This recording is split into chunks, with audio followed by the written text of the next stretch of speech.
Sorry. Hello hello हां sir.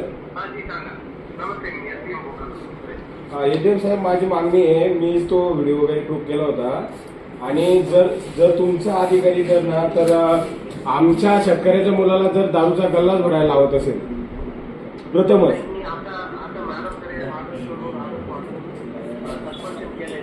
Suspension किती वेळेस करणार साहेब तुम्ही मला हे सांगा ना. जर विनयभंगाचा कुठल्या अधिकारी विनयभंगाचा गुन्हा दाखल असताना सुद्धा जर तुम्ही ते अधिकारी का रुजू करताय. हॅलो सर माझा एक मिनिट ऐका. हॅलो सर माझा एक मिनिट ऐका. जर कुठल्या अधिकाऱ्यावर विनयभंगाचा गुन्हा दाखल असताना तुम्ही त्या अधिकाऱ्याला रुजू का करताय परत. आणि तीनदा तो निलंबित झालेला आहे. हा सर तीनदा निलंबित झालेला आहे, त्याला वारंवार निलंबितच करणार का तुम्ही. मागणी माझी आहे की त्याला बडतर्फ करायचं. बडतर्फ करायचं, कायमस्वरूपी तो निलंबित झाला पाहिजे. त्याला पगार गिगार सर्व बंद झाला पाहिजे त्याचा.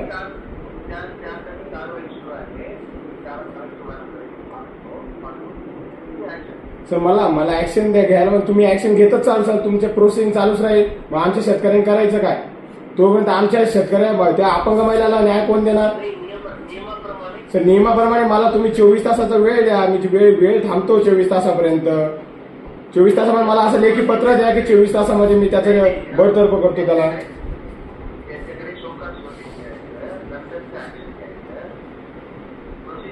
नाही सर मग तुम्हाला माझं सांगणं आहे, मी माझ्या भूमिकेवर ठाम आहे. मी आज आंदोलन करणार आहे. मी आज जर 24 तासात तुम्हाला पत्र दिलं नाही त्याला बडतर्फचं तर मी माझं आत्मदहन करणार म्हणजे करणार. मी माझ्या भूमिकेवर ठाम आहे.